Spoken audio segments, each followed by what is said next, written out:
Subscribe करें और bell दबाएं ताकि कोई खबर रह न जाए।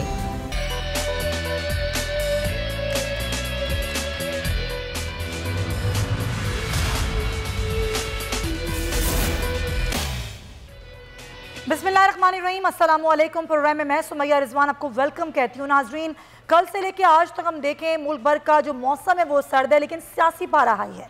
लेकिन उससे ज़्यादा तशवीशनाक सूरत हाल ये है कि मुल्क में कोरोना केसेस भी बहुत बढ़ रहे हैं।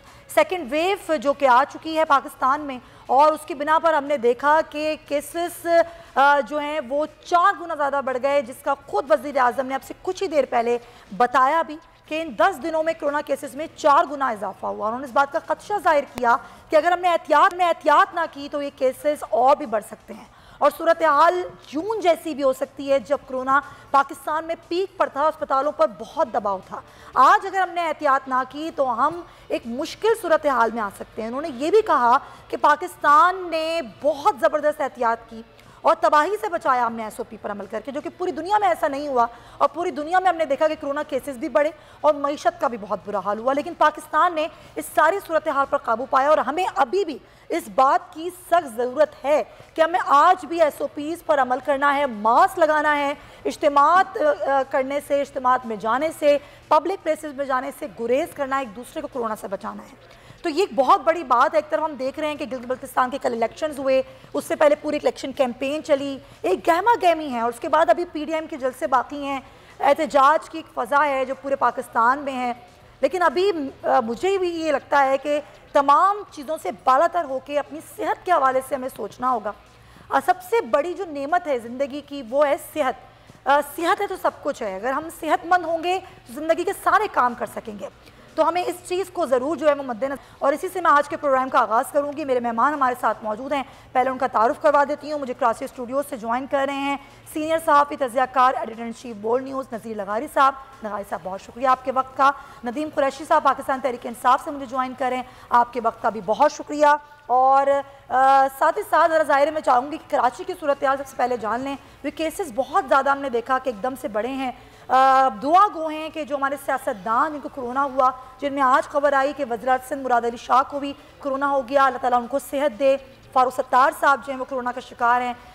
उसके साथ आमिर लियाकत हुसैन वो भी कोरोना में मुब्तला हो गए, और दीगर लोग जिनको कोरोना है उनके लिए हम दुआ गो हैं कि अल्लाह उनको सेहत दे। मरियम हसन से पहले बात करेंगे, फिर डिस्कशन का आगाज़ करेंगे। मरियम हसन हमारी नुमाइंदा कराची से मौजूद है, उनसे जानते हैं। मरियम, क्या बताएंगी आप, कितने केसेस बढ़े हैं कराची में, क्या सूरत हाल है कोरोना की? जी हाँ, देखिए बिल्कुल सिंध भर में एक बार फिर से कोरोना की दूसरी लहर ने अपने वार शुरू कर दिए हैं और कोरोना केसेस में बतदरीज दिन ब दिन तशवीशनाक हद तक जो है इजाफा शुरू हो चुका है। गुज़िश्ता 24 घंटे की अगर बात की जाए तो गुज़िश्ता 24 घंटे में सिंध भर में 942 केसेस जो हैं वो रिपोर्ट हुए हैं, जिसमें सबसे ज़्यादा तशवीशनाक बात यह है कि उन केसेस में सबसे ज़्यादा तादाद जो है वो कराची में रिपोर्ट हुई है, और कराची में 640 केसेस जो हैं वो रिपोर्ट हुए हैं। अमवात की बात की जाए तो अमवात गुज़िश्ता 24 घंटों में कोरोना से अब तक जो है 9 अमवात हो चुकी हैं, और अमवात की तादाद जो है अब 2747 जो है वो हो चुकी है सिंध भर में। अगर हम शरह की बात करें कोरोना केसेस में इजाफे की, तो अगर गुज़िश्ता माह से लेकर अब तक जो है गुज़िश्ता माह कोरोना केसेस की शरह जो है वो 2% थी, जबकि अब जो है उसमें इजाफा हुआ है और 6.2% तक जो है पहुँच गई है। कोरोना केसेस के हवाले से जो है सिंध भर में टेस्ट करने का सिलसिला भी जो है वो जारी है। गुज़िश्ता 24 घंटों से लेकर अब तक जो है सिंध भर में 11,000 से ज़ायद टेस्ट किए गए हैं, जिनमें से 942 केसेस जो हैं वो पॉजिटिव आए हैं, जिनमें से 640 केसेस जो हैं उनका ताल्लुक कराची से जो है बताया गया है। मरियम, 640 केसेस जो हैं वो कराची से हैं। सूरत हाल वाकई तशवीशनाक है। और अब आगे क्या होने वाला है, हमें करना क्या होगा, और जो वज़ीर आज़म कह रहे हैं ज़ाहिर है SOP वो बड़ा ज़रूरी है। हमारे साथ मौजूद हैं डॉक्टर कैसर सज्जाद हैं, सेक्रेटरी जनरल हैं PMA के, पहले उनसे बात करेंगे। डॉक्टर साहब, बहुत शुक्रिया। वज़ीर आज़म ने अभी जो गुफ्तगू की वो यही कह रहे हैं कि ज़ाहिर लॉकडाउन की तरफ तो हम नहीं जा सकते, लेकिन हमें SOP पर अमल करना है। जहाँ तक SOP की बात आती है, हम देखते हैं कि हम लोग बड़े यहाँ पर हम लोग बगैर मोहतात हो गए हैं, हर कोई ईजी हो गया है। SOP पर अमल करना, मास्क लगाना, इन सबसे हम लोग दूर होते जा रहे हैं। अभी जो 4 गुना केसेस बढ़े हैं 10 दिनों में, क्या समझते हैं आप, ना सिर्फ SOP पर अमल करना, इज्तिमात में जाना, क्या होने क्या जा रहा है? अगले 2 महीने बाद हम कहाँ खड़े होंगे डॉक्टर साहब? रहीम, बहुत शुक्रिया आपका। देखिए, दिस इज़ वेरी अनफॉर्चुनेट कि हमारे लोग नहीं समझ रहे हैं, और इसके साथ साथ ये भी कहना पड़ेगा कि हुक्मरान जो हैं वो एसओपीज़ को एसओपीज़ पे फॉलो नहीं करा पा रहे हैं, अमल दरामद नहीं करा पा रहे हैं। और हम नाकाम हैं कि लोगों को ये बताएं कि कोरोना वायरस जो एक हकीकत है और बहुत ही ये जो दूसरी वेव्स आई है ये बहुत ही लीथल है और बहुत जल्दी जानलेवा साबित हो रहा है। जितने भी लोगों को हमने देखा है, इंक्लूडिंग डॉक्टर्स जो है वो एक हफ्ते के अंदर अंदर बीमार होके इंतकाल कर रहे हैं। तो लिहाजा ये मैं समझ रहा हूँ कि जितनी जगहों पे मैं जा रहा हूँ, इवन के पढ़े लिखे लोग जो है वो हाथ बढ़ा देते हैं, हाथ मिला रहे हैं, गले मिल रहे हैं, जो कि एक बहुत अफसोसनाक बात है। और हमें डर है कि अगले 2 हफ्ते 3 हफ्ते में, यानी कि दिसंबर का जो पहला वीक है, उस वक्त तक मामलात कुछ अच्छे नजर नहीं आ रहे हैं। जो सूरत हाल हम देख रहे हैं, अच्छा। कि जो जलसे जुलूस और तमाम वो चीजें जो कि कोरोना से बचाव के एहतियाती तदाबीर है, हम उसके खिलाफ जा रहे हैं। लिहाजा मैं समझता हूँ कि लोग जो है ये इंतजार कर रहे हैं कि वैक्सीन कब आएगा। वैक्सीन तो खैर अभी नहीं आता। अच्छा। आप 5, 3, 4, 6 महीने तो आप भूल जाएं कि वैक्सीन आएगा। उसके आने के बाद भी उसकी कीमत का, उसकी एफिकेसी का डिसाइड करना है। लेकिन इस वक्त जो वायरस मौजूद है, इस वक्त जो वायरस का जो एंटीडोट है या वैक्सीन मौजूद है, खुदारा वो तो इस्तेमाल कर लें, वो तो लगवा लें। उसको कहता हूं मैं mask. Mask is a vaccine. इस वक्त वैक्सीन का जो किरदार अदा कर रहा है, मास्क कर रहा है। तो खुदारा मास्क लगाएं। जो लोग मास्क लगाते हैं उनका मजाक ना उड़ाएं। ये जो 2-3 बातें हैं, आप अपने आप को, अपने घर वालों को। एक चीज बड़ी तशवीशनाक है, अमवात बहुत बढ़ रही हैं। हम देख रहे हैं कि तेजी के साथ जो है अमवात में इजाफा हो रहा है। पहले 7 एक दिन का था फिगर और वो बढ़ के 30-35 तक चला गया है। इसके पीछे क्या वजह है? देखिए, इसके पीछे यही बात है कि ये जो वायरस अब म्यूटेट होके जो सेकंड वेव्स की जो दूसरी जो वेव्स की जो वायरस अभी आया है, ये बहुत लीथल है। अच्छा। और बहुत ही स्ट्रॉन्ग है। लिहाजा लोगों को समझना पड़ेगा कि इसका कोई इलाज मौजूद नहीं है अभी तक। किसी मुल्क में कोई इलाज हो रहा है, किसी मुल्क में कुछ हो रहा है। तो लिहाजा जब इलाज, एक स्पेसिफिक इलाज मौजूद नहीं है, तो मेरा ख्याल में हमें चाहिए कि सिर्फ और सिर्फ एहतियाती एक चीज रह गई है, जिसमें 2-3 बातें बहुत अहम है। कि मास्क लगाइए अगर आप रश में जाते हैं, और फिर आपस में कुछ फासला रख के गुफ्तगू करें, आमने सामने थोड़ा दूर होके बात करें, और हाथ को अपनी आंख, नाक और मुंह पॉइंट टेकन। वो पॉइंट टेकन। डॉक्टर साहब मैं चाहूंगी आप साथ रहिए। ये वही एसओपी हैं जो हम डे 1 से बता रहे हैं, बार बार डॉक्टर्स बता रहे हैं, मीडिया बता रहा है। वही चीजें हैं जिनको हम भूलते जा रहे हैं, हम इजी हो गए हैं। होता है ना कि एक चीज बार बार बताई जाती है तो वो बिल्कुल एक आदी हो जाता है इंसान। लगारी साहब, शुरू दिन से एसओपी पर हमने किस तरीके से लोगों को बताया गया, डॉक्टर्स ने बताया, मीडिया ने आगाही दी, हम देख रहे हैं कि वो चीज़ ख़त्म होती जा रही है। आपके ख्याल में बिला ज़रूरत घर से बाहर निकला ही ना जाए, ये ज़्यादा बेहतर ना होगा?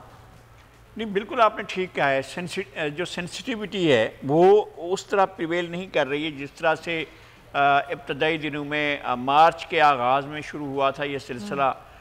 चीफ मिनिस्टर सिंध ने लगातार मीडिया के साथ 2 SOP को अमल करते हुए मीटिंग्स की और सारी सूरत हाल बताई, और वो ये चाह रहे थे कि मीडिया भी साथ दे और फेडरल गवर्नमेंट भी साथ दे, और हम लॉकडाउन की तरफ जा रहे हैं। और फिर वो पहले गए लॉकडाउन की तरफ, और सिंध में लॉकडाउन हुआ। फिर उसके बाद पेशेंट्स को बहुत ज़्यादा उनका देखभाल की गई।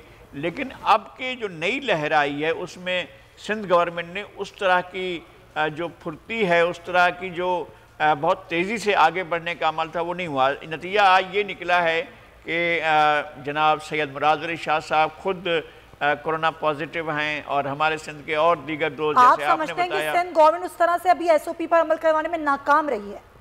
मेरे ख्याल में चीफ मिनिस्टर की हद तक तो आप कह सकते हैं कि बहरहाल कोई ना कोई तो SOP की खिलाफ वर्जी हुई होगी, जिसकी वजह से वो मुब्तला हुए हैं। डॉक्टर फारूक सत्तार यहाँ बैठे हुए थे हमारे साथ ही, और फिर उसके बाद जो है वो गए, हमसे लेकर नहीं गए, लेकिन बहरहाल वो कहीं ना कहीं सोसाइटी में मूव किया उन्होंने, और उन्हें हुआ है, वो पॉजिटिव हैं।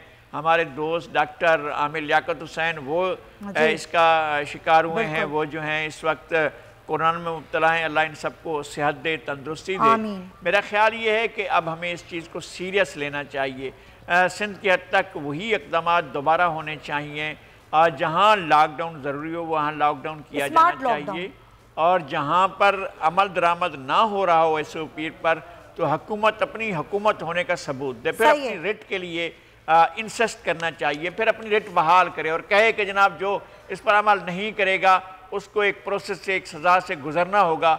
मेरे ख्याल में ये बहुत ज़रूरी हो गया। और अजीब बात है और बहुत खुशकुन बात है कि फेडरल गवर्नमेंट जून में और जुलाई में या उससे पहले इसको सीरियस नहीं ले रही थी, अब बहुत ज़्यादा सीरियस भी ले रही है और उसको फॉलो करने के लिए भी कह रही है। वज़ीर आज़म खुद कह रहे हैं कि जनाब, लेकिन सूबाई हुकूमतें आपको ऐसा लगता है कि वो कहीं ना कहीं जो है वो बदएहतियाती कर रही हैं, इस तरह से जिम्मेदारी का सबूत नहीं दे रही? Point taken. हाँ, ये है, मेरा ख्याल है कि सूबाई हुकूमतें इस तरह से नहीं कर रही हैं, और फेडरल गवर्नमेंट मुझे ये भी लगता है कि शायद जलसे हो जाएं ये 2-3, उसके बाद वो उसको भी लगेगा कि या तो वो ज़्यादा सख्ती की तरफ जाएगी या फिर ये है कि वो देखते हैं कि आगे क्या होता है। अभी बिल्कुल जाहिर है, अभी ये वक्त है, इसको गुजरते वक्त के साथ साथ चीज़ों को कंट्रोल करना होगा। नदीम साहब, सियासी सरगर्मियाँ ज़ाहिर होनी थी, बल्तिस्तान, गिलगित बल्तिस्तान के इलेक्शंस थे, उसकी एक इंतखाबी मुहिम थी जो कि सब ने ही चलाई, चाहे वो पीपल्स पार्टी हो, नून लीग हो, आपके वफाकी वज़रा हों। अब एहतियात करनी होगी, जब खुद समझ रहे हैं, और ज़ाहिर है ये खुद आप लोगों की जिम्मेदारी है कि हुकूमत पहले इंटीमेट करती है, फिर पहले खुद एहतियात करती है और एहतियात करवाती भी है, लोगों को पाबंद करती है। पूरी दुनिया में हमने यही देखा है। आगे जलसे क्या नहीं होंगे, इस पर ही पाबंदी लगाई जाएगी, क्योंकि पंजाब में भी होना है, आगे दीगर सूबों में भी होने हैं, तो इस पर क्या गौर करें, खासतौर पर पंजाब हुकूमत की अगर मैं बात करूँ तो?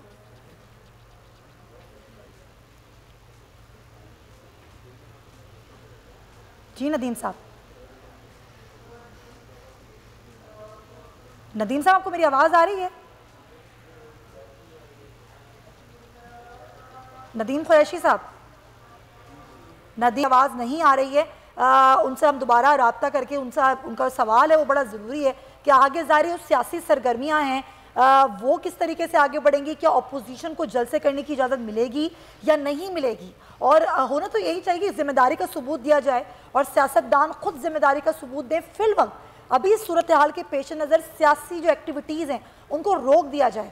डॉक्टर साहब मेरे साथ मौजूद। डॉक्टर साहब, हमने देखा कि ज़ाहिर सियासी एक्टिविटीज़ वो तो हो ही रही थी, हमारे जो अपने लोग हैं वो भी बहुत गैर जिम्मेदार हो गए। हम घर से बाहर निकलते हैं, हम मास्क नहीं पहनते, रश वाली जगहों पर जाते हैं, फिर ये भी देखा जा रहा है कि अस्पतालों में भी अगर जाएं, क्योंकि मेरा कई दफ़ा इत्तेफाक हुआ तो वहाँ पर भी उस तरह SOP पर अमल नहीं हो रहा होता। इवन वहाँ जो अमला होता है वो भी SOP पर उस तरह अमल नहीं कर रहा होता। डॉक्टर साहब, बिल्कुल आपकी बात दुरुस्त है। मैं समझता हूँ कि बहुत अफसोस की बात है कि अस्पतालों में, हेल्थ डिपार्टमेंट में और ऐसे इदारों में जहाँ पर SOPs को सख्ती से अमल दरामद करना चाहिए था, वहाँ पर नहीं हो रहा है। मैं समझता हूँ कि ओवरऑल आवाम जो है वो बिल्कुल भी कोरोना वायरस को लिफ्ट नहीं करा रही है। उसकी एक दो वजह है। एक वजह तो ये है कि देखिए मीडिया पे जितनी भी सरकारी मीटिंग्स होती हैं या नॉन सरकारी मीटिंग्स होती हैं, उस सब को जो दिखाया जाता है, उन मीटिंग्स को उसमें दिखाया जाता है कि लोग हाथ मिला रहे हैं, गले भी मिल रहे हैं, तो ये एक गलत मैसेज जा रहा है। दूसरी बात ये है कि देखिए ये मैं समझता था कि हुक्मरान जो है ये जलसे जुलूस पे पाबंदी लगा देंगे, लेकिन ऐसा नहीं हुआ। लेकिन ऐसा नहीं हुआ sir, sorry to interrupt you, वो खुद ऐसा कर रहे हैं। उन्होंने खुद जलसे जुलूस शुरू कर दिया। प्राइम मिनिस्टर साहब ने एक जलसे में अभी कुछ दिन पहले जाके जलसे में, मैं यही बात नदीम साहब से पूछ लूं, उनका मौक़िफ़ अभी तक नहीं आया। डॉक्टर साहब पॉइंट टेकन।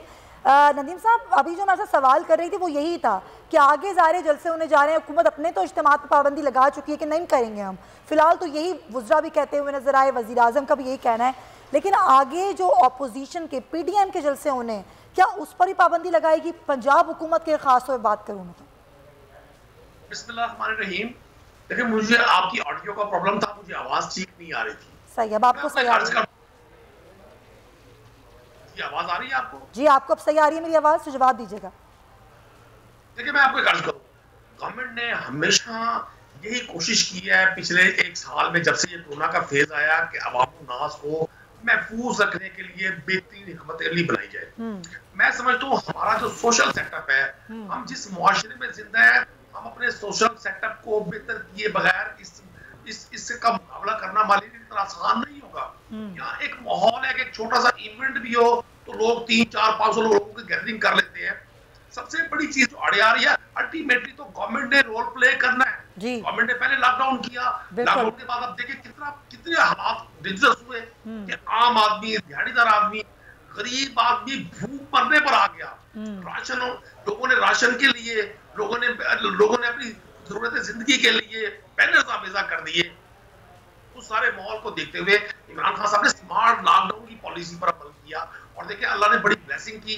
लेकिन मैं समझता हूँ कि जो सेकंड फेज है, तमाम हेल्थ इंडिकेटर्स, तमाम जो हेल्थ से रिलेटेड एक्सपर्ट्स हैं, उन सबकी राय बिल्कुल ठीक है।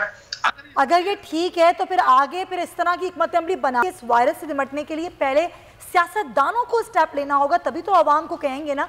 ज़ाहिर है वो आप लोगों को ही फॉलो करते हैं। अगर आप लोग एहतियात नहीं करेंगे, ये सियासी एक्टिविटीज़ को महदूद नहीं करेंगे, तो फिर आवाम कैसे करेंगे? Point taken. मैं ब्रेक ले लूँ। बहुत शुक्रिया डॉक्टर साहब आपका। डॉक्टर कसर सज्जाद साहब आपके वक्त का वापस आएंगे तो ज़रा गिलगित बल्तिस्तान के इंतखाबात के बाद के माहौल पर बात करेंगे। स्टे विद अस।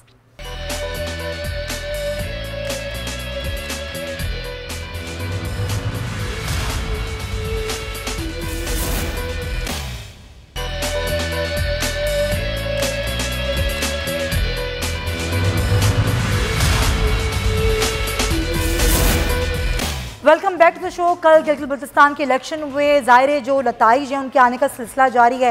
गैर सरकारी गैर हतमी नताइज जो अब तक आ चुके हैं उसके मुताबिक जो पाकिस्तान तहरीक इंसाफ है फ़िलहाल वो लीड कर रही है और 9 सीटें हैं और पीपी के पास 3 सीटें हैं, MWM के पास 1 है, PMLN के पास 2 हैं। इस तरह इंडिपेंडेंट की जो है वो 7 सीटें हैं। तो अभी तक के फ़िलहाल ये जो है वो गैर हतमी गैर सरकारी नताइज और ज़ाहिर नताइज जो अभी आ रहे हैं, सूरत हाल तब्दील भी हो सकती है। PPA कहती है और ज़ाहिर एहतजाज भी किया गया पीपल्स पार्टी की जानिब से। बिलावल भुट्टो भी उस एहतजाज में शरीक हुए। उनकी जानिब से भी कहा गया, नून लीग की जानिब से भी कहा गया कि इसमें रिगिंग हुई है, धांधली की गई है।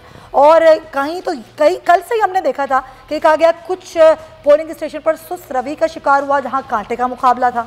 कहीं पर जो है वो रोका गया लोगों को वोट डालने से, कहीं कोई मसाइल हुए, कहीं कोई शिकायत बहुत सी आई। और लेकिन जो चीफ इलेक्शन कमीशन, जो इलेक्शन कमीशन है, उसका ये कहना है कि ऐसा कुछ नहीं है, बिल्कुल फेयर एंड फ्री इलेक्शंस हुए हैं। ऐसा ही कुछ शिबली फराज साहब ने भी कहा। लेकिन अब उसके बाद का जो सूरत हाल है वो क्या बनने जा रही है? पीपल्स पार्टी एहतजाज का कह रही है, नून लीग भी एहतजाज का कह रही है। एक जानिब एहतजाजी जो सूरत हाल है वो पैदा हो गई है, PDM के जलसे भी हैं और फिर कोरोना भी फैल रहा है। अब होगा क्या?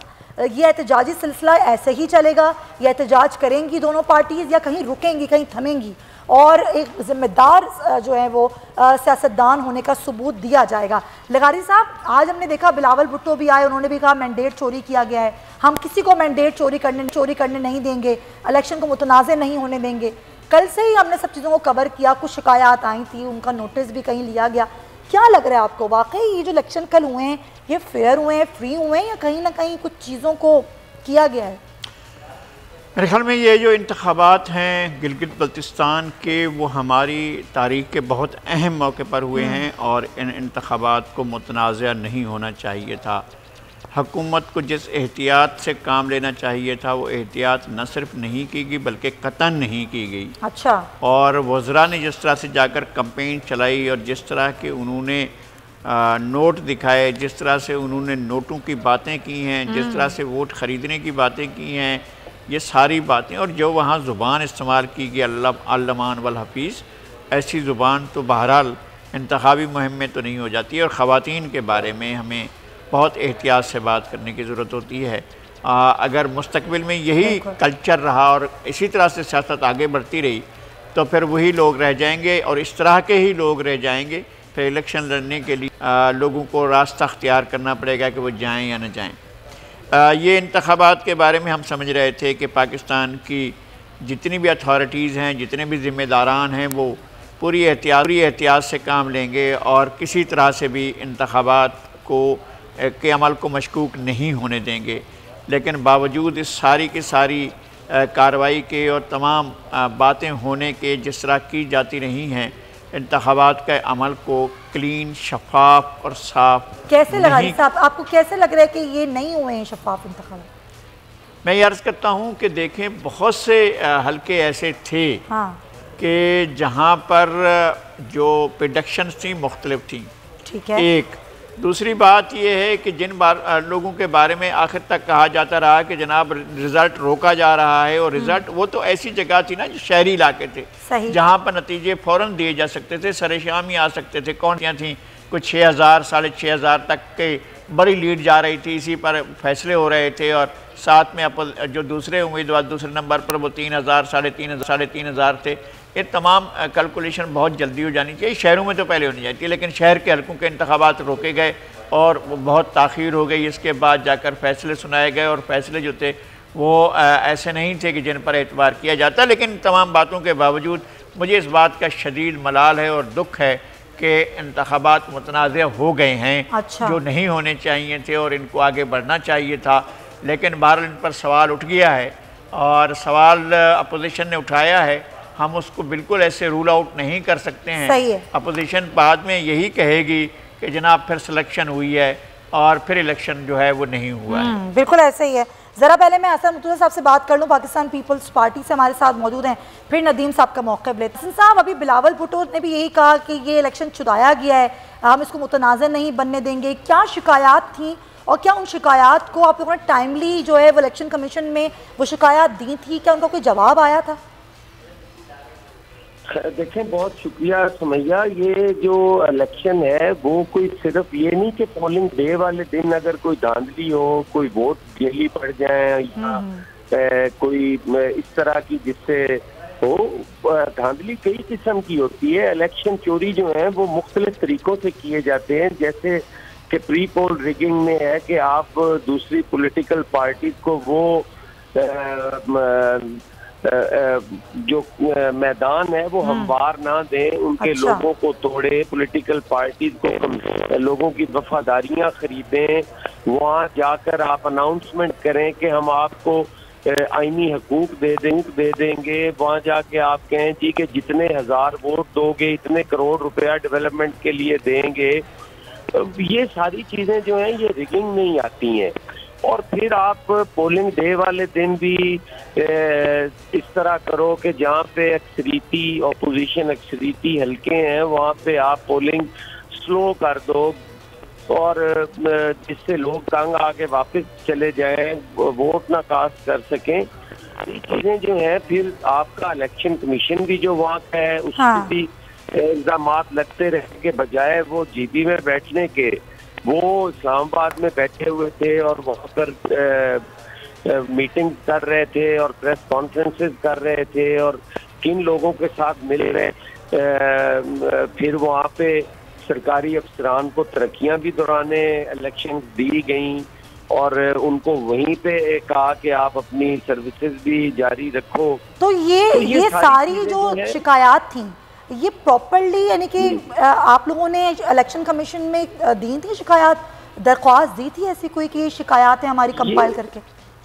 ये मुझे इतना तो नहीं पता इस हद तक, लेकिन ये शिकायत जो है इनका तो कोई कहे कि हमारे इल्म में नहीं थी। ये शिकायत तो चेयरमैन बिलावल जो है वो अपने जलसों में भी करते रहे, अपनी प्रेस टॉक्स में भी करते रहे। ये सारी चीजें तो चलती रही हैं और वहाँ पे एप्लीकेशंस भी होती रही हैं।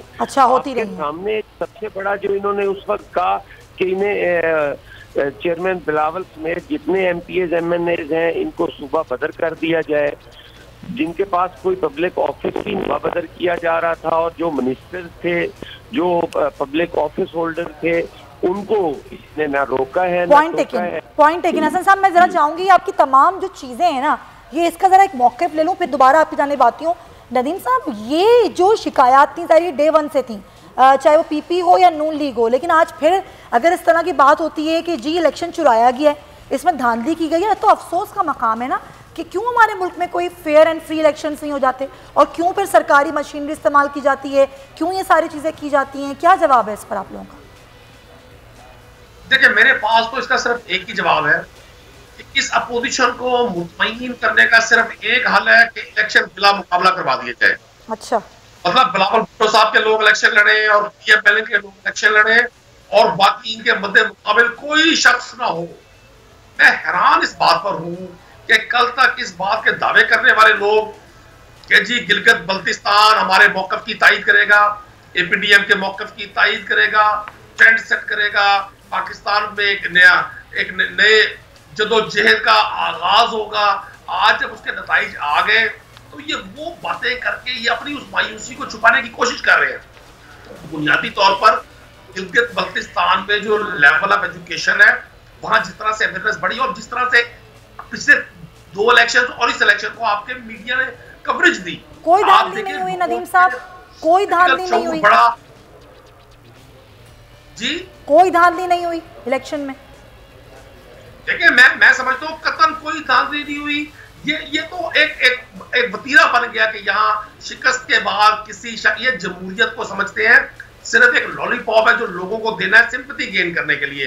हालांकि जमहूरियत कहती है कि आप अक्सरियत के फैसले को तस्लीम करें। लोगों ने आज कल जो वोट कास्ट हुआ, ये परसों तक नारा था PMLN का वोट को इज्जत दो। अब कल जो वोट कास्ट हुआ उसको इन्होंने इज्जत नहीं देनी क्योंकि वोट इनको कास्ट नहीं हुआ। मतलब इनके कैंडिडेट को अगर एक वोट कास्ट हो, ये लम्हा आप ये कह रहे हैं कि नताइज तस्लीम करने चाहिए, ये फेयर एंड फ्री इलेक्शन हुआ। हसन साहब एक चीज पॉइंट है कि नदीम साहब, हसन साहब देखें, जब आपकी मरकज में हुकूमत थी तो आपकी हुकूमत आई GB में, इसी तरह नून की मरकज में थी तो नून की हुकूमत आई। अब ज़ाहिर PTI की मरकज में हुकूमत है और सोच तो यही है ना कि जिसकी मरकज में हुकूमत होती है वही हुकूमत बनाता है, क्योंकि जो लोग होते हैं उनको यही तवक्को होती है कि जो मरकज में हुकूमत कर रहा है वही उनके मसाइल के तदारुक कर सकता है। तो फिर इसमें अचंभे वाली क्या बात है? सुमैया, उसमें एक फ़र्क है, वो अवामी हुकूमतें थी, ये आमरीत है।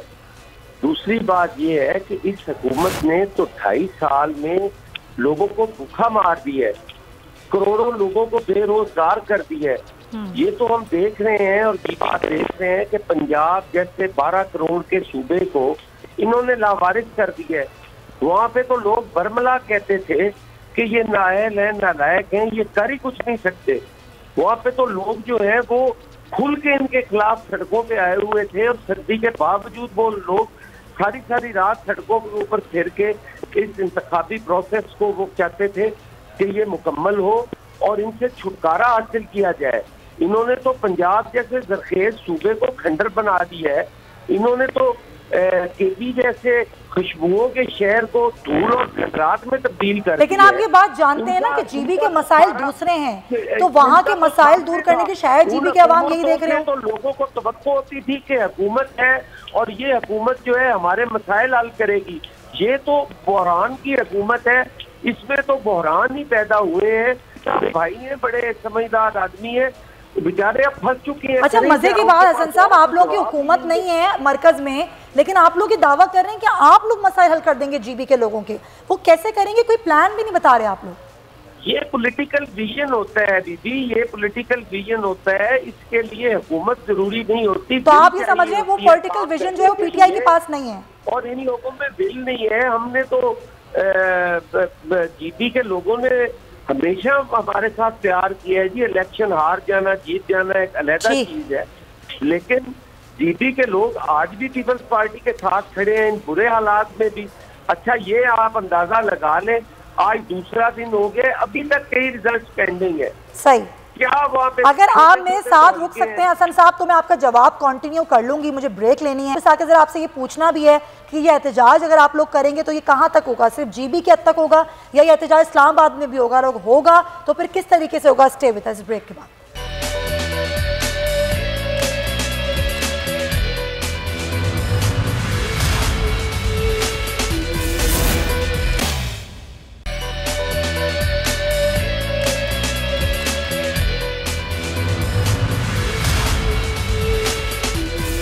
वेलकम बैक जनाब। तो जरा जवाब जो है वो कंप्लीट कर लेते हैं हसन साहब का। हसन साहब, अब ये एहतजाज जो है ये GB तक रहेगा या फिर ये एहतजाज इस्लामाबाद तक आएगा? और अगर ये एहतजाज इसी तरह जारी रहेगा तो फिर आप जानते हैं मुल्क में कोरोना भी फैल रहा है, तो ये क्या जिम्मेदारी का सबूत नहीं कि फिलहाल एहतजाज और इस तरह की गैदरिंग से इज्तनाब किया जाए? नहीं, गैदरिंग से इज्तनाब करना और बीमारी का और वबा का जो है वो एक अलग-अलग चीजें हैं। अच्छा, अब आप क्या हम वबा में हाँ, ये चीज मान लें कि इलेक्शन रिग्ड नहीं थे? अच्छा, ये किस किस्म का आप ने सवाल कर दिया? यानी कि आप एहतजाज करेंगे ही करेंगे? इंशाअल्लाह ताला ये एहतजाज हम नहीं करेंगे, ये एहतजाज पूरी कौम करेगी। ये सवाल मैंने इसलिए किया है, 4 गुना केसेस बढ़ रहे हैं। आप इलेक्शन चोरी नहीं होने देंगे जी। हसन साहब, वो बात बिल्कुल सही है। 4 हल्के करते थे, 4 हल्के, आज भी वो 4 हल्के किसके पास है? इन्होंने अपनी बारी ये शोर डाल देते हैं और दूसरों के साथ धांधली करके भी ये नहीं मानते कि हमने धांधली की। लेकिन कोरोना तो अभी आया है ना हसन साहब, सूरत हाल को तो देखना होगा ना।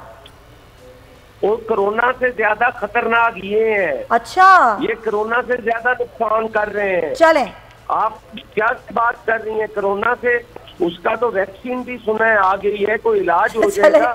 आप कह रहे हैं कोरोना से ज्यादा खतरनाक ये हुकूमत है, पॉइंट, लेकिन मेरे वक्त की कमी है और मैं मानूँ कभी मैं मौके दे लूँ। बहुत शुक्रिया आपका नदीम साहब। आप लोग कोरोना से ज्यादा खतरनाक है आपकी हुकूमत, तो इसलिए जो है वो एहतजाज बनता ही बनता है। और आपकी वैक्सीन भी नहीं है। आपकी वैक्सीन भी नहीं है। इनके लिए हम कोरोना से ज्यादा खतरनाक है इसलिए कि हमने इनकी जो ये लूट मार है सूसीस्तान की सर्टिफाइड, जिसने ठेका लिया हुआ था पिछले 35 साल से कि मुख्तलिफ सूरतों में लूट मार जारी रखनी है, किसी उस सवाल का जवाब नहीं देना जिससे इनसे पूछा जाए कि आपके पास ये बिलियन डॉलर के असासे कहां से आए, जबकि मुल्की असासे तबाह और बर्बाद कर दिए गए। हम वाकई खतरनाक है इनके लिए क्योंकि हमने पाकिस्तान की कौम को शऊर दिया।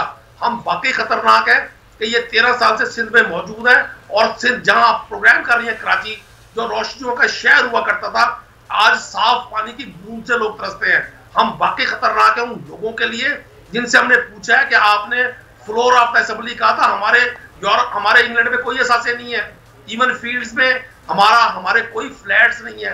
वाकई ये हुकूमत खतरनाक है क्योंकि पाकिस्तान के अवाम इनको हर जगह पर मुस्तरद कर रहे हैं। इनके पास अब ये डुगडुगी बचाने के लिए आवाम के खतरनाक साबित हो रहे हैं आप लोग, क्योंकि आवाम बेचारी बेरोजगार भी हो रही है और महंगाई भी बहुत बढ़ रही है। तो ये खतरनाक जो है ना, आप आवाम के लिए भी साबित हो रहे हैं, सियासतदानों और अपोजिशन से ज्यादा। चले पॉइंट टेकन, बस लास्ट कंक्लूड करेंगे। लगारी साहब, मुझे नहीं लगता कि ये सियासतदान समझेंगे या कोई समझदारी का सबूत देंगे और कोरोना की सूरत हाल में कहीं रुक जाएंगे, एहतियात करेंगे, लगता है आपको? एक तो नहीं रुकेंगे, जाहिर है कि सूरत हाल ऐसी है और रुक जाना चाहिए। सियासी अमल अपनी जगह पर जारी रहता है और आपका लेकिन समाजी जिम्मेदारी जो है वो दूसरी तरफ बनती है। लेकिन बहरहाल जिसके पास रोटी नहीं होगी वो रोटी मांगेगा, जिसके पास इलाज नहीं होगा वो इलाज के लिए आपसे कहेगा, जिसके पास रोज़गार नहीं होगा वो रोज़गार मांगेगा, जिसको ग्रीन बस नहीं मिली वो रोएगा कि ग्रीन बस चाहिए, जिनके ठेले उलट दिए गए और उन्हें बेरोज़गार कर दिया गया वो रोज़गार के लिए अब आज भी तरस रहे हैं, जिन लोगों के 40-40 गज के घर मस्मार कर दिए गए, 2-2 मरले के घर मस्मार कर दिए गए, लाहौर, कराची, रावलपिंडी, इधर उधर यहाँ वहाँ, वो सारे के सारे लोग जो हैं वो अब भी अपने घरों के लिए परेशान हैं। कराची में हमें इतलात मिली हैं कि कई ऐसे इलाकों में अगर वो कराची सर्कल रेलवे के ट्रैक को ठीक कर रहे होते तो फिर कमाल की बात होती। और चीफ जस्टिस को कहा गया कि हम भी आज का दिन 16 नवंबर को हम जो है वो चला रहे हैं और अब 16 नवंबर को हमारी ट्रेन चलेगी। जिस जगह का कहा गया, औरंगी रेलवे स्टेशन का कहा गया, उसके दोनों तरफ अब भी बहुत बड़ी बिल्डिंग्स, बहुत बड़ी रुकावटें, बहुत बड़ी इंक्रोचमेंट्स आज भी मौजूद हैं। और पता नहीं चीफ जस्टिस को कैसे इन्होंने इस तरह की बात की है, जबकि चीफ जस्टिस कराची से हैं, उन्हें मालूम भी है कि शहर का क्या हाल है। मुमकिन ही नहीं है, मैं कहता हूँ ये आउट ऑफ क्वेश्चन है। आप कह रहे हैं कि लोगों का भी बहुत नुकसान हो चुका है तो वो सड़कों पर भी आएंगे और वो एहतियात भी नहीं करेंगे। और मेरा ख्याल है कि बाज़ दफ़ा ऐसा होता है, अमेरिका में बहुत बड़े इलेक्शन भी हो गए हैं, सारा कुछ हो गया है। अगर आपके पास गवर्नेंस नहीं होगी, अगर आपके पास डिलीवरी नहीं होगी, अगर आपके पास लोगों के दुखों का मदावा नहीं होगा, तो फिर लोग जाहिर है एक चीज तो उनको है, उनके लूज करने के लिए उनकी जिंदगियां हैं और कोई चीज नहीं है। ठीक है, और लोग अपनी जानों की परवाह किए बगैर चलें, ये आने वाला वक्त बताएगा लगाई साहब कि वाकई लोग अपनी जान की परवाह नहीं करते हैं और नहीं करते हैं एहतियात के आगे हमारे सियासतदान क्या करते हैं, उनको किसकी परवाह है। बहुत शुक्रिया आपके वक्त का नदीम कुरैशी साहब, आपके वक्त का बहुत शुक्रिया। लेकिन मैं आखिर में यही कहना चाहूँगी, इन सब चीज़ों के बावजूद हमें जिम्मेदार शहरी होने का सबूत देना है, हमें एहतियात करनी है कि क्योंकि हम ये जानते हैं कि वबा अभी गई नहीं है, ये हमारे दरमियान ही मौजूद है। अपना ख्याल रखिएगा, अल्लाह हाफ़िज़।